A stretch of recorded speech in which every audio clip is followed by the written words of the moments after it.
बोल जयकारा बोल मेरे श्री गुरु महाराज की जय। श्री अमर ज्योति दर्शन। विदेश यात्रा गूढ़ रहस्य। एक बार आपने संत मंडली सहित लंदन आश्रम में कृपा फरमाई। आश्रम की साफ सफाई व साज सज्जा देखते ही बनती थी। हर कोने को अच्छी तरह से चमकाया व सजाया गया था।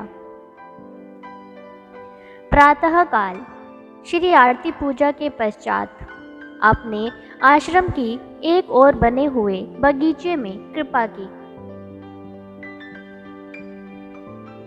बगीचा यूं तो साफ सुथरा था, परंतु उसके एक कोने में एक गड्ढा था जो कि सूखे पत्तों व कूड़े से भरा हुआ था। आपने तुरंत माचिस मंगवाकर उस गड्ढे में पड़े कूड़े के ढेर को आग लगवा दी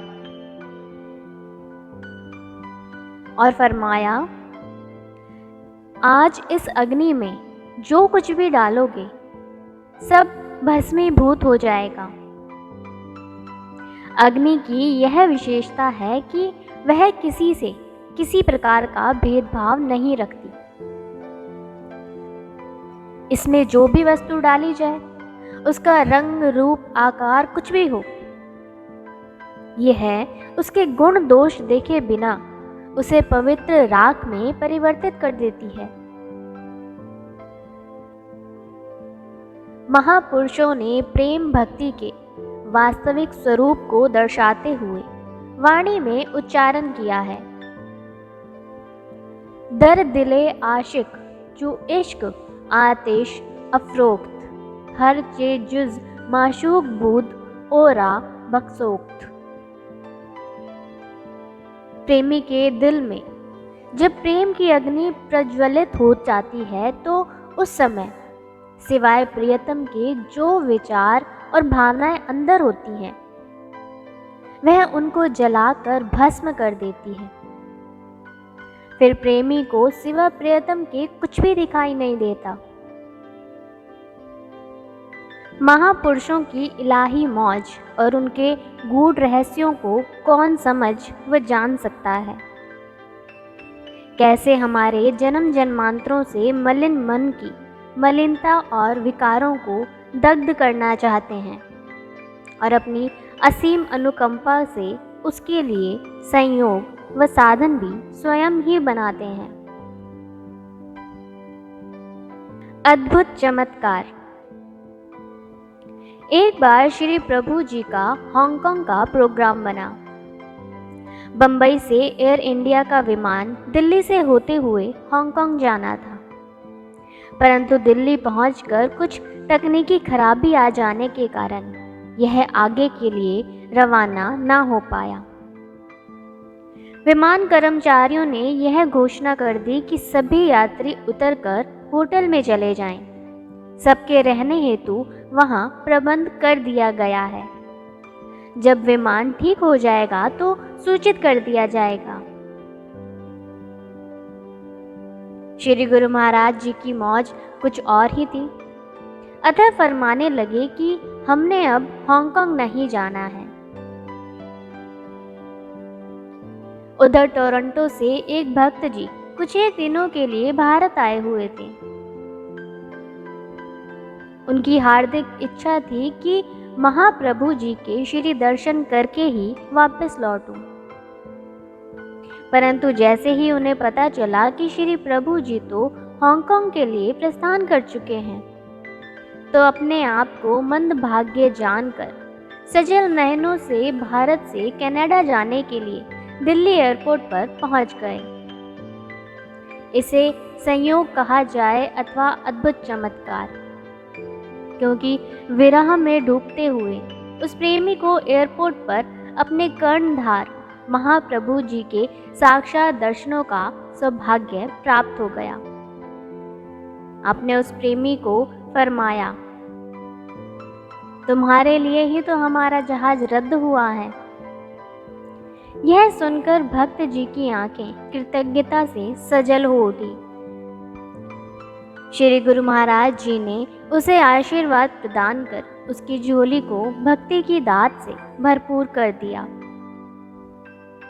फिर आनंद धाम आश्रम बसंत कुंज की धरती की तीव्र पुकार को सुनकर आपने एयरपोर्ट से सीधे वहां कृपा फरमाई। सत्संग की महत्ता। एक बार श्री सद्गुरु दाता दयाल जी टोरंटो में विराजमान थे। एक प्रेमी परिवार के कुछ सदस्य श्री चरणों में विनती करने लगे, स्वामी जी, हमारा यहाँ दिल नहीं लगता, हम किसी अन्य शहर में स्थानांतरित होना चाहते हैं, आप श्री आज्ञा प्रदान करें। आपने उनसे पूछा कि क्या आप यहाँ रोज सत्संग में आते हो? उन्होंने कहा, स्वामी जी, हम सत्संग में नहीं आ पाते। आपने फरमाया कि इसीलिए तो तुम्हारा दिल नहीं लग रहा। इतने में उनकी माता जी ने विनय की कि स्वामी जी, मेरा दिल तो यहाँ खूब लगा हुआ है, मैंने कहीं और नहीं जाना। आपने उससे भी पूछा कि क्या तुम सत्संग में आती हो? माता जी कहने लगी कि जी स्वामी जी, मैं नियम से सत्संग श्रवण करने आती हूँ। आप मुस्कुराकर कहने लगे कि तभी तो तुम्हारा दिल लगा हुआ है। आपने पुनः सबको संबोधित करते हुए फरमाया, प्रतिदिन सत्संग में आया करो, कुछ दिन सत्संग में निरंतर आकर उस पर आचरण करो। दिल लगाने वाली चीज से दिल लगाओ, तभी दिल लगेगा। पुनः स्वयं ही अंतर मन में झांक कर देखो तो विदित होगा कि कहीं अन्य जाने का ख्याल दिल से पूर्ण तौर से विस्मृत हो गया है। उन प्रेमियों ने श्री वचनों पर मनन किया, आश्रम में आकर सेवा व सत्संग में रुचि लेने लगे। उन्होंने स्वयं ही अपने मुख से कहा कि ऐसी मानसिक शांति व आत्मिक सुख बैकुंठ धाम में भी नहीं मिल सकता। अन्यत्र जाने का विचार त्याग दिया। असली मांग। सिंगापुर का रहने वाला एक प्रेमी श्री दर्शन करने हेतु श्री चरणों में उपस्थित हुआ। वह अपने मुख से कुछ गुनगुना रहा था। सद्गुरु तो शिष्य के अंतर हृदय की जानते हैं। फरमाने लगे कि कहो प्रेमी, क्या चाहते हो? वह विनय करने लगा कि आपके चरणों में मांगने को तो बहुत कुछ आया था, परंतु आपके सम्मुख आते ही सब कुछ भूल गया। आप मुस्कुराकर फरमाने लगे कि कहो, मैं तुमसे तुमको ही मांगता हूँ। यह वचन सुनकर वह प्रेमी निहाल हो गया। श्री सद्गुरु देव जी की अनंत कृपा को पाकर माला माल हो गया। अद्भुत शक्ति।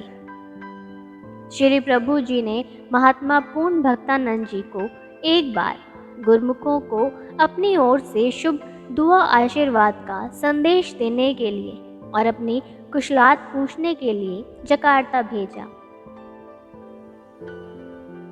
फोन द्वारा इस सूचना को पाकर सभी गुरमुख प्रेमी आश्रम पर एकत्रित हो गए। एक भक्त जी महात्मा जी के पास आकर बहुत जोर जोर से रोने लगा।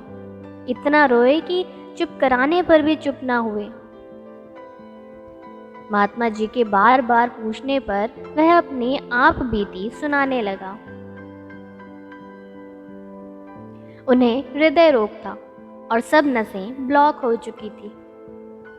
डॉक्टर उनकी एंजियोप्लास्टी नहीं कर पा रहे थे। वे पाइप को अंदर डालने का प्रयत्न करते, लेकिन पाइप टस से मस नहीं होता। उन्होंने कई बार प्रयत्न किया परंतु विफल रहे। अंत में उन्होंने भक्त जी की ओपन हार्ट सर्जरी करने का सुझाव दिया। भक्त जी यह सुनकर घबरा गए। उन्होंने डॉक्टरों से थोड़ा समय मांगा और श्री गुरु महाराज जी के नाम शब्द में सुरती जोड़कर मन ही मन उनसे प्रार्थना करने लगे कि स्वामी जी अब आप ही कृपा करें। उधर डॉक्टरों ने भक्त जी की ओपन सर्जरी के लिए पूरी तैयारी कर ली। भक्त जी के अनुरोध पर डॉक्टरों ने एक बार पुनः पाइप डालने का प्रयास किया। यह क्या, पाइप लगाते ही अंदर चला गया। सब डॉक्टर भी इस करिश्मे को देखकर हैरान रह गए। भक्त जी की एंजियोप्लास्टी हो गई और वे ओपन हार्ट सर्जरी से बच गए। अपने इष्ट देव पर अटूट श्रद्धा और नाम सुमिरन की अद्भुत शक्ति का एक अनोखा उदाहरण है यह। दूरदर्शिता। अक्टूबर सन 1984 में श्री प्रभु जी ने टोरंटो में कृपा फरमाई। दीपावली के दिन समीप थे। दीपावली का शुभ त्योहार सदैव श्री आनंदपुर में मनाया जाता था, लेकिन महाप्रभु जी की इस बार विचित्र मौज उठी और दशहरे के त्योहार पर ही दीपावली पर्व मना लिया गया। आई हुई समस्त संगत श्री दर्शन व पावन वचनों का अलभ्य लाभ प्राप्त कर अपने अपने घरों को लौट गए। आप संत मंडली सहित पर्व मनाकर विदेश के लिए रवाना हो गए। टोरंटो ज्योति धाम आश्रम में पहुंचकर आपने दिन रात एक करके वहां का सारा अधूरा कार्य पूरा करवाया। 24 अक्टूबर सन 1984 सोमवार के शुभ दिन आपने निज कर कमलों से इस भव्य श्री मंदिर का शुभ उद्घाटन किया। सुसज्जित दिव्य सिंहासन पर श्री परमहंस महान विभूतियों की प्रतिमाएं विराजमान की। उन्हें हार व पीतांबर पहनाकर मस्तक पर केसर तिलक लगाया। श्री आरती पूजा का कार्यक्रम हुआ। श्री परमहंस अवतार श्री तृतीय पातशाही जी की मौज को पूर्ण होता देख महाप्रभु जी की प्रसन्नता का कोई पारावार न था। श्री अमृत वचन हुए। कोटि जन्म भ्रम भ्रम भ्रम आयो, बड़ भागी साध संग पाइयो। गुरुवाणी। करोड़ों जन्म भरमने के बाद जब जीव के पुण्य एकत्र होते हैं, तब सत्पुरुषों की संगति मिलती है। सत्संगति मिल जाने से उसे अपना मकसद पूरा होने की आशा हो जाती है। दिल में एक ही उम्मीद होती है, परंतु सत्पुरुषों की संगति बड़े भाग्यों व पुण्य कर्मों के फल स्वरूप ही मिलती है। गुरुमुखों, अब विचार करो कि आप उस देश में बैठे हैं जहां माया का ही जोर है। इस देश में सत्संग का मिलना बहुत भाग्यों की निशानी है, क्योंकि यहाँ हर वक्त इंसान मोह ममता और ऐश इशरत में पड़ा हुआ है। उसे भक्ति का, नाम जपने का या सत्संग का ख्याल बहुत कम आता है। मगर ऐसी भी कोई बात नहीं। यह देश हो या अन्य कोई देश हो, मालिक की संस्कारी रूहें प्रत्येक देश में होती हैं। उन्हीं के लिए युग युग में देखो, कोई किसी रूप में, कोई किसी रूप में संत महात्मा व सत्पुरुष आते हैं और उन्हें नाम की दीक्षा देते हैं। उन्हें जगाकर उन्हें अपने काम में लगाते हैं। वे संस्कारी रूहें सत्संग पाकर भक्ति में लगकर जीवन का कल्याण कर लेती हैं। चाहे कोई देश में रहे अथवा विदेश में, भारत हो, लंदन या अमेरिका हो, कनाडा या कैलिफोर्निया हो, परंतु जीवात्मा ने अंत में मालिक के धाम में जाना है। अपना देश तो वही है जहां जाना है, वही अपना धाम है।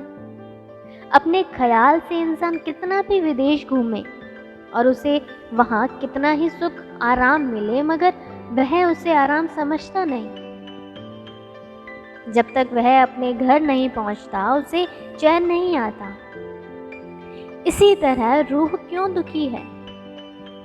क्योंकि वह अपने घर से बिछड़ी हुई है। जीव अपने वास्तविक ठिकाने को भूलकर बाहर दुनिया के सामानों में सुख ढूंढता है, मगर ऊंचे घर और महलात बन जाने के बावजूद भी उसको चैन व आराम नहीं मिलता। अगर यही उसका असली अपना घर होता तो वह सुख से आराम से जिंदगी बसर करता। उसे किसी प्रकार की चिंता ना होती, दुख ना होता, तकलीफ ना होती। मगर ज्यों ज्यों यह अधिक घर बनाता है, अधिक संपत्ति इकट्ठी करता है, त्यों त्यों ही दुखी होता है। सुख के साधन बहुत किए, दुख का कियो न कोई। तुलसी यह अचरज है, अधिक अधिक दुख होए। इंसान मायावी सामानों में सुख पाने के लिए कोशिश करता है, दुख के लिए नहीं। परंतु ज्यों ज्यों सुखी होने के लिए प्रयास करता है, अधिकाधिक दुख पाता है। सुख के साधन बहुत किए, दुख और चिंता बढ़ी। सहजे ही सुख मिल गया, जब सद्गुरु शरण गई। सुख पाने के लिए कोशिश तो बहुत करता है, परंतु दुख और चिंता ही बढ़ती है। जब सत्पुरुषों की संगति में आता है, तब उसको चैन व करार आता है। सही रास्ता तो यही है कि इंसान सत्संग में आकर और महापुरुषों से उपदेश लेकर उसकी कमाई करे, नाम जपे, भक्ति करे और अपना चित्त सत्संग में लगाए।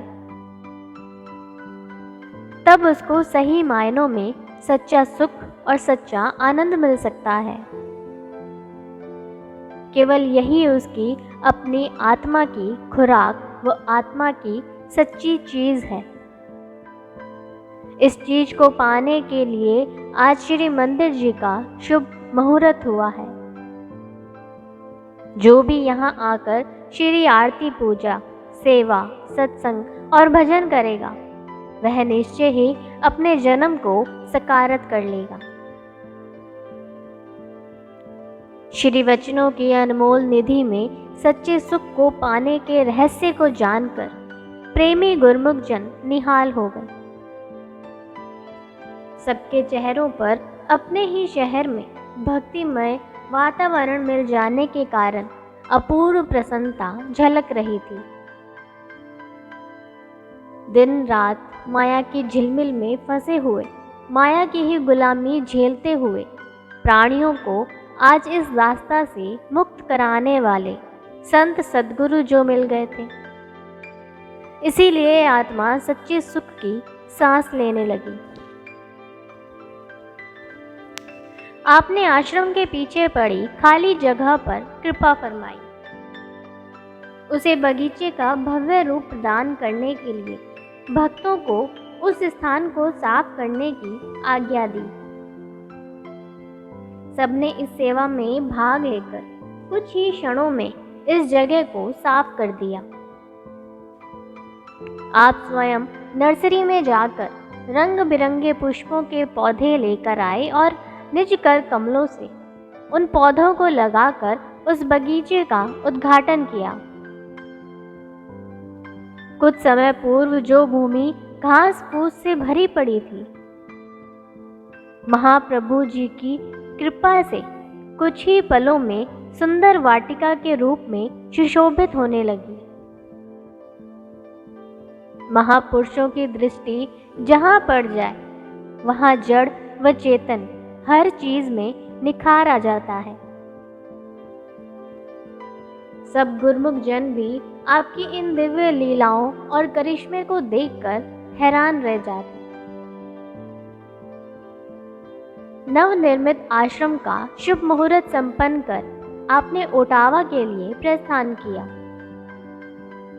ओटावा पहुंचकर समाचार मिला कि भारत देश की प्रधानमंत्री श्रीमती इंदिरा गांधी स्वर्ग सिधार गई हैं। महापुरुष दूरदृष्टा होते हैं। उन्होंने दीपावली से पूर्व ही सब संगतों को श्री दर्शन का सुअवसर प्रदान कर दिया।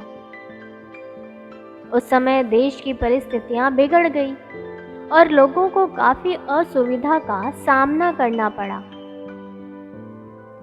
सद्गुरु सदैव अपने प्रेमियों के अंग संग रहते हैं और उनकी रक्षा का संपूर्ण उत्तरदायित्व अपने ऊपर ले लेते हैं।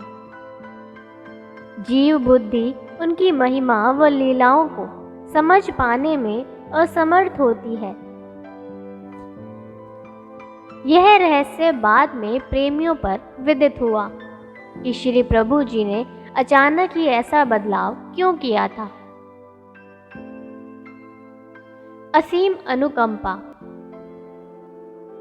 अटलांटा में रहने वाले भक्त नितिन जी की देवी देवताओं में आस्था थी और उन्होंने दिल्ली अपने घर में जो मंदिर बनाया हुआ था उसमें देवताओं की मूर्तियां स्थापित की हुई थी। भक्त जी के माता पिता जी को संयोग से पूर्ण सत्पुरुषों की संगति प्राप्त हो गई और उनकी रुचि व झुकाव सत्संग की ओर बढ़ गया। भक्त जी को उस समय सत्संग की कोई समझ ना थी, या यूं समझो कि उसकी बुद्धि अभी परिपक्व ना हुई थी। वह अपने माता पिता व बहन को इस मार्ग पर चलता हुआ देखकर मन ही मन यह सोचता कि इन्हें क्या हो गया है जो ये देवी देवताओं को छोड़कर एक मानव की पूजा करने लगे हैं। जब वे तन्मय होकर श्री आरती पूजा और सुमिरन में बैठते तो भक्त जी अज्ञानतावश उन्हें परेशान करने की चेष्टा करते। माता पिता अपने बेटे के ऐसे व्यवहार से मायूस हो जाते। उसे कुछ भी समझाने की कोशिश करना मानो पत्थर को पानी में भिगोने जैसा था, जिसे चाहे महीनों भर पानी में डूबा रहने दो फिर भी अंदर से सूखा ही रहता है। परंतु उन्होंने श्री आरती पूजा व भजन अभ्यास करना नहीं छोड़ा। जब वह कार्यवश बाहर जाता तो वह अपने नियम पूरे कर लेते। एक दिन वे अपने समीप ही बने श्री आनंदपुर सत्संग आश्रम में गए तो उस आश्रम की प्रबंधक बाई जी ने उन्हें गुरमुख जान श्री प्रभु जी का पावन दिव्य स्वरूप घर में विराजमान करने की सत्प्रेरणा दी। परंतु वे यह सोचकर कि उनका बेटा कुछ अनुचित न कर डाले कुछ संकोच करने लगे। पुनः बाई जी के समझाने पर वे बहुत ही श्रद्धा प्रेम से श्री गुरु महाराज जी के पावन स्वरूप को घर ले आए और मंदिर में विराजमान कर दिया। साय समय जब उनका बेटा घर आया तो अपनी इच्छा के विरुद्ध श्री गुरु महाराज जी के स्वरूप को मंदिर में विराजमान हुआ देख क्रोध से आग बबूला हो उठा और उसने श्री स्वरूप को उठाकर मंदिर के बाहर रख दिया। उसके इस अनुचित व्यवहार से दुखी होकर माता पिता की आंखों में आंसू आ गए और रोते रोते उन्होंने श्री चरणों में यह प्रार्थना की कि यह श्री स्वरूप मंदिर में तभी विराजमान होगा जब यह स्वयं इसे प्रेम और सम्मान सहित अपने हाथों से उठाकर रखेगा। वे नियमित रूप से आश्रम में जाते रहे और अपनी लगन को सुदृढ़ व अचल बनाए रखा। धीरे धीरे उनके मन में श्री दर्शनों की लालसा हिलोरे लेने लगी। पुत्र के भय से कुछ समय तो अपनी इस इच्छा को उजागर ना किया, परंतु प्रबल प्रेम की तरंगों ने जब मानस पटल पर अपना प्रभाव डाला तो हृदय बिन पानी के मछली की न्याय श्री दर्शनों के लिए तड़पने लगा।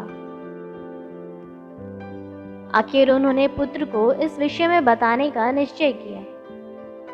हुआ वही जिसकी उन्हें पहले से ही उम्मीद थी।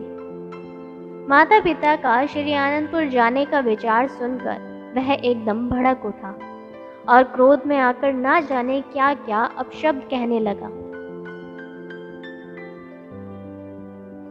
पिता ने उसे दुकान पर ले जाकर बहुत प्रेम से समझाते हुए कहा कि तुम्हारी माता और बहन की प्रबल इच्छा है वैशाखी पर श्री आनंदपुर जाकर श्री दर्शन करने की।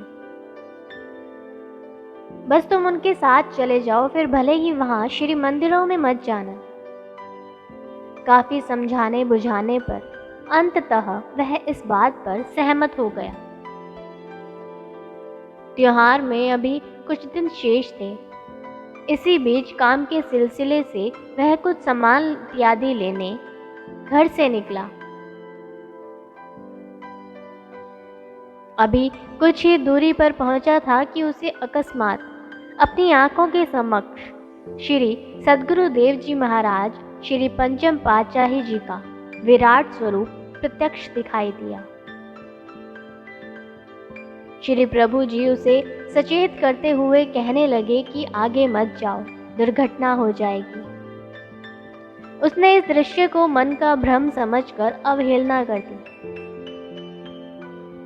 परंतु अभी कुछ ही कदम आगे बढ़ा था कि पुनः उसी अलौकिक छवि में प्रकट होकर उसे आने वाले संकट से अवगत कराते हुए सचेत किया। वह मन ही मन सोचने लगा कि मैं स्कूटर को बहुत ध्यान से चलाऊंगा, फिर भला मेरा एक्सीडेंट कैसे हो पाएगा। तीसरी बार सचेत करने पर भी वह आगे बढ़ता गया और अपने गंतव्य तक पहुंचकर सोचने लगा कि अवश्य ही यह मेरे मन का ही कोई भ्रम था। अब वह कार्य समाप्त कर शीघ्रता से घर की ओर लौटने लगा। एक चौराहे पर जैसे ही क्रॉस करने लगे तो सामने से द्रुत गति से आ रहे एक वाहन से जोरदार टक्कर हो गई और वह वाहन भक्त जी को स्कूटर सहित घसीटता हुआ काफी दूरी तक ले गया। इतना भयावह दृश्य देखकर आसपास जा रहे लोगों की भी चीख निकल गई। स्कूटर तो वहीं चूर चूर हो गया, परंतु कुदरत का एक ऐसा अनोखा चमत्कार हुआ कि भक्त जी को खरोंच तक न आई। वे उठकर अभी संभले भी ना थे कि पीछे से आ रही कार की ठोकर खाकर उनका सिर सड़क की पटरी से जा टकराया। कुछ ही पलों में 2 एक्सीडेंट हो जाने पर भी वे ज्यों के त्यों सुरक्षित खड़े थे। पिताजी को फोन द्वारा सूचित करके दुर्घटना स्थल पर बुलाया। उनकी दृष्टि जैसे ही टूटे हुए स्कूटर पर पड़ी तो वे यह सोचकर फूट फूट कर रोने लगे कि यदि स्कूटर का कुछ नहीं बचा तो मेरा पुत्र भी कहाँ बचा होगा। वहां खड़े एक बुजुर्ग ने उन्हें सांत्वना देते हुए कहा कि आपके पुत्र को रत्ती भर भी आंच नहीं आई। हम स्वयं यह देखकर बहुत हैरान हैं कि 2 बार इतनी बुरी तरह से ठोकर लग जाने पर भी इसके तन पर एक खरोंच भी नहीं आई। यह तो किसी दिव्य शक्ति ने इसकी रक्षा की है। पिताजी इसे अपने श्री गुरु महाराज जी की असीम कृपा जानकर सजल नयनों से उनके चरणों में आभार प्रकट करने लगे। इस घटना के उपरांत भक्त जी के मन में भी यह जिज्ञासा प्रबल हो उठी कि अब तो श्री आनंदपुर जाकर अवश्य ही एक बार इन श्री गुरु महाराज जी को देखकर ही आऊंगा। वैशाखी पर्व से कुछ दिन पूर्व वे अपनी माताजी और बहन के साथ श्री आनंदपुर पहुंचे। श्री प्रभु जी दिव्य सत्संग भवन में विराजमान थे। संगतें अपने पत्र पुष्प भेंट करने के लिए कतारों में खड़ी थी। भक्त जी भी एक कतार में जाकर खड़े हो गए। अभी मन में श्रद्धा जागृत नहीं हुई थी, केवल कौतूहल था। धीरे धीरे समीप पहुंचे। ना तो हाथ जुड़े थे और ना ही शीश झुका था। श्री प्रभु जी ने कर कमल उठाकर जैसे ही आशीर्वाद दिया तो श्री प्रभु जी के कर कमल में उन्हें ज्योत जगती हुई स्पष्ट दिखाई दी। चेहरे पर इतना विलक्षण नूर कि दृष्टि ही न ठहरती थी। इस दृश्य को देखकर भक्त जी का रोम रोम रोमांचित हो उठा और आंखों से अश्रुधारा बहने लगी।